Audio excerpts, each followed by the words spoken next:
Hi guys, I know this is late. It's probably gonna go up in the morning because I doubt I'm gonna upload this at like 3 o'clock in the morning. But hi, I feel like also this is just terribly situated, but you're on the sofa. Deal with it. This is comfy cozy vibes, okay? Hi guys, welcome back to my channel. We're gonna talk Chelsea v Spurs because I did watch the game. Shouldn't admit it because I was working when it was on. I had my phone situated in a position where it wouldn't get in the way, but I could still watch the game. Because this was a big one. This was, you know, all the drama surrounding the press conferences and all of that. It was a big game, and a couple of talking points. Want to quickly try and get through, okay? Because I've seen a lot of Spurs fans talk their shit. Okay, cool. First thing I want to talk about is actually Spurs because it's interesting to me that they were so needlessly aggressive in the manner that they were. They should have been down to 9 after 23 minutes. 23 minutes. But no, it was like 50 minutes into the second half. That's when they officially went down to 9. It should have been after 23 minutes. Both the players that walked should have walked. And it was atrocious that the Adogi one, Raz basically saved Adogi because he tried to stop the injury from happening. If Raheem keeps his leg there, yeah, if he doesn't pull away, if he doesn't do what he does, that's a bad tackle. That's just horrific. Potentially breaking something. I don't want to think about it because that's horrific to think about. But the fact Sterling saves him because he saves his own health is beyond me. He was literally in the air, 2-footed. He was literally going like that. In what world is that not a red card?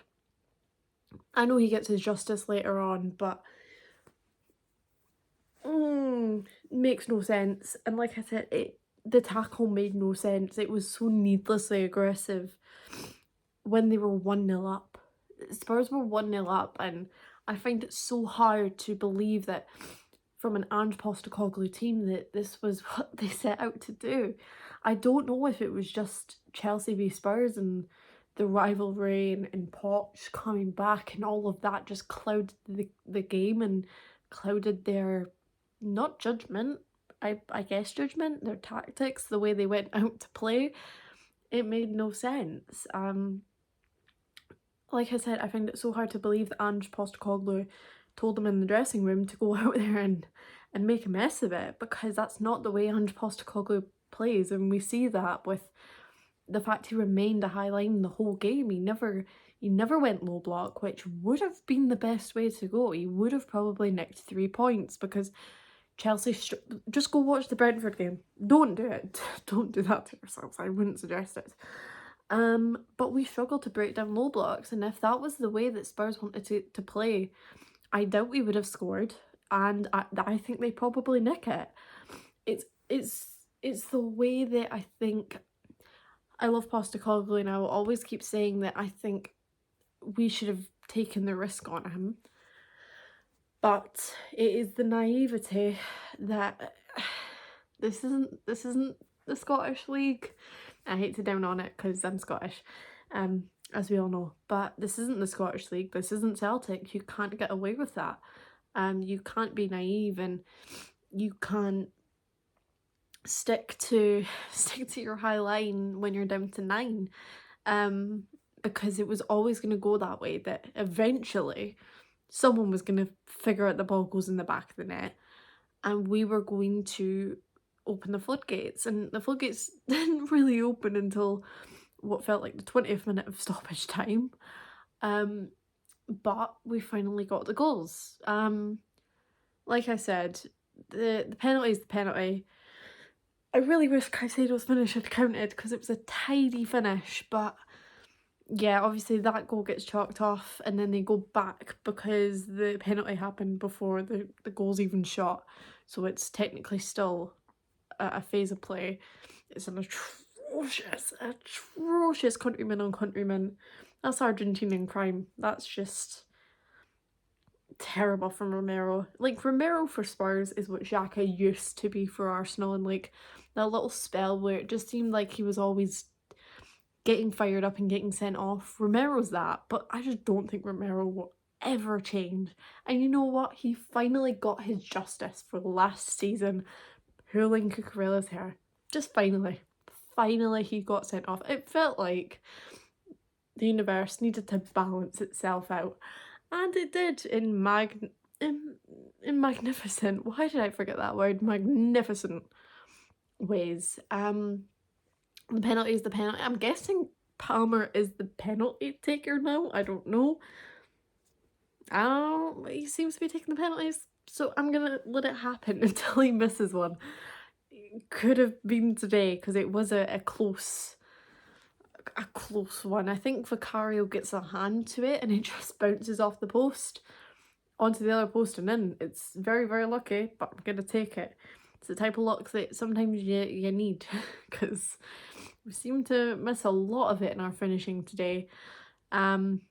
Obviously the Raheem goal, I think it goes, the Raheem goal gets ruled out first for for handball, and then the Caicedo one gets ruled out for offside, but then we get the penalty. So the amount of times that we should have gotten that first goal before the penalty, it showed that it's because of Spurs that the momentum of the game was shifting to us. And again, they created their own downfall. Once they started getting aggressive, once Adoy doesn't get sent off, once Romero doesn't get sent off, they gave it to us, which makes no sense at all. It's like what happened Liverpool v Arsenal last season away at Anfield. Arsenal ignited Liverpool in that game. If you remember that game, I think a lot of people do. It was from what I remember, a decent game. And Arsenal gave Liverpool everything they needed by just getting aggressive for no reason. And that's what Spurs did to us. They did it in their own backyard, which makes no sense considering Ange Postecoglou's home form for the last 50 games. There was no reason to get aggressive, but hey ho, they did. Romero be Romeroing, and the game shifted to us. And I'm gonna say it, yeah, okay, we are shocking at finishing, but what is new? It should have been double digits, yeah, it should have, but we knew this attack can't attack. And that's why I'm happy to see the reports right away that we will be going for a striker in January, or an elite attacker. I expect that to be one certain striker. I'm not gonna really say too much just in case it doesn't happen, but I think there's a striker that is probably in a lot of Chelsea fans' minds and that would make sense for this team, would probably cost a lot, but we don't mind to splash the cash, it seems, so it is what it is. I think it wasn't... Obviously, when Spurs go down to 9, right, it was still a high line, but the mental block is there of, oh yeah, we should win this, and it surely got to have some effect because you've got a 2-man advantage and they're playing a high line, so they're probably just like, we should be, what's going on, why aren't we 4 goals up already? It makes sense, and God, I'm glad that the one person who seemed to get lucky on his day was Nicholas Jackson. I didn't realise, can I just say this? It has been 21 whole years, my entire life, okay? My entire life has passed since we last scored a hat-trick against Spurs. I pride myself on knowing a lot of Chelsea facts. I'm pretty decent when it comes to my facts bank. That's a weird way of putting it. But I didn't realise it had been 21 years. And Nicholas Jackson said, oh, okay, I'll do it, okay. Should have had it in the fucking 50th minute. But that's Jackson for you, I guess. He's not the end product, but we knew that when we bought him. Let's not pretend we didn't know that when we bought him. A lot of people seem to be pretending that. We knew that we bought him to play with Nkunku. And Nkunku's just chilling at home, probably thinking, I can't wait to get into this fucking attack. God hope that international break comes sooner than it feels like it is, because I need that man back ASAP. Okay, I need the preseason vibes back. But I'm glad that he got it, because I feel like it's needed for him. It's been needed. You know, some players, yeah, get their first hat-trick against Barnsley or like Norwich. Some do it against Spurs. Some would say all three are the same level. But I would say that, you know, top of the league, unbeaten Spurs, getting a hat-trick, your first hat-trick at the club, that might trump the other two. And if you know, then you know, okay? Just saying. Anyway, like I said, it was a fantastic performance. People seem to be off it, and some rose to the occasion and got baited by certain Spurs players more than others. Colwell, I'm looking at you. There was no need. Reece didn't fully look himself. That's kind of to be expected. But Enzo, do we have to have the talk on Enzo? He's not doing fantastic. It's weird because before the last international break, he was on this really good little run of form, and it wasn't, I don't think he had, was that Brighton game in that? It must have been. I can't remember if the Carabao Cup Brighton game was in that block of fixtures before the last international break. But I don't know. It's weird. I'm rooting for Enzo, obviously. Like, I'm not rooting for him. But he does need to step it up. It's interesting because Caicedo's doing what Caicedo's doing, and I wouldn't even say it's going under the radar anymore and being underappreciated, because I think finally he's starting to get the flowers he deserves. I think Caicedo has been the signing that we all wanted for a fucking reason, and it's going to be very interesting because when we talk about Lavia and Caicedo, they're not as similar as everyone seems to think. Caicedo likes to get forwards. He likes to move and roam a bit more. Lavia is a sitter. Lavia likes to sit there and just defend. So in a world in which December comes and, you know, Nkunku comes back and Lavia comes back, I wouldn't be surprised to see Enzo bench for a couple of games, and we see more of Gallagher a bit further back and Caicedo and Lavia and Nkunku playing the cam, Palmer on the right, Mudryk on the left, and I wouldn't be shocked to see that. It's kind of that like attacking midfield area, because it kind of makes sense. I mean, if anyone doubted why, I know we still overpaid for Caicedo. Let's not kid ourselves.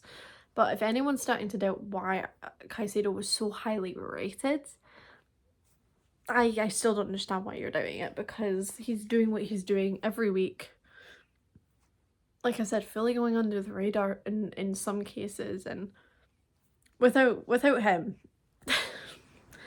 like, he is the signing we wanted for a reason, and I'm just glad we have him on like a lifetime deal, because I'm just thinking about like the vibes when Paez comes in 2025 and you've got Angelo balling on the right, and it's gonna be good. At some point in time we're gonna be a good team, okay? Because you do have to think like this team will gel. I know it's looking rough now, guys, like why can we beat the top teams but we can't really beat those above us, below us? Vibes. I wish I knew. But, you know, low blocks and all. We just need to figure out a low block situation, okay? And I think that comes from having an elite centre forward that you can really just get the ball to. And I think I've got in my mind who I want. Again, I'm not going to say it. Not like, I just don't want to put the vibes out there, you know? I don't want to have the energy potentially contaminated of us not getting this striker, because I think in this team he meshed so well. That's why I want him. But like I said, I think if it is that Nkunku comes back after the international break, which would be for Newcastle in the league, we see where that goes until January. So we see for about a month where this attack is. If with Nkunku it looks better, I think, well, I mean, the reports I will still go for a forward anyway, but does it influence the way we think about it? We're yet to see. I think Nkunku will just make a huge difference in this team with the experience and the composure side of things. I think Nkunku seems to be, from what I've seen of him in the past, and I tended to watch a lot of Leipzig games last season because obviously we knew we were going to get him. You just know he's got that presence in front of goal, and it depends on obviously how he's going to get used for that month period, and then what happens if we do buy a striker and how that all works. But you just think about all the times that, especially during the Arsenal game, that we could have chipped Rhea, and you just think, oh, Nkunku loves a good chip. Sometimes I think we lack that composure in front of goal, whether it's because players who are not used to being in that position are in that position, or it's just young forwards. I think that composure is needed. So like I said, I am just hoping, praying that Nkunku comes back and does a madness like we saw him doing in pre-season. And it's going to be very interesting to see how Palmer and Nkunku work together. That's a link up I'm very interested to see, because Palmer just keeps impressing me. I cannot lie. It's impressive what he's doing at 20 or 21. I can't remember if he's younger than me or the same age. But 40 million is going to be a steal for Cole Palmer come 2 or 3 seasons time. Because, what is it? Has he already matched Mason Mount's open play assists? I think it's that he's matched Mason Mount's open play assists stat for Chelsea. He's only been here a couple months. That's awkward conversations, isn't it?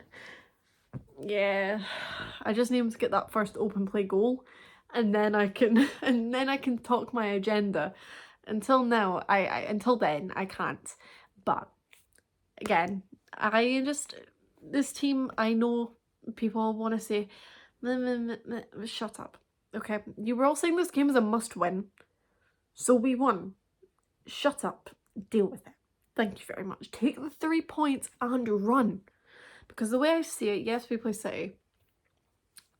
Don't want to talk about that. Yeah. Don't want to talk about it. But we are 3 points behind United. And we still have to play United. I think at some point, I don't think we will get any points this weekend. Cannot lie. I'm terrified for City. I thought I was terrified for Spurs, and then Spurs acted how they did.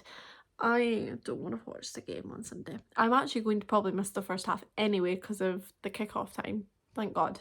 Someone up there wanted to save my mental health on Sunday.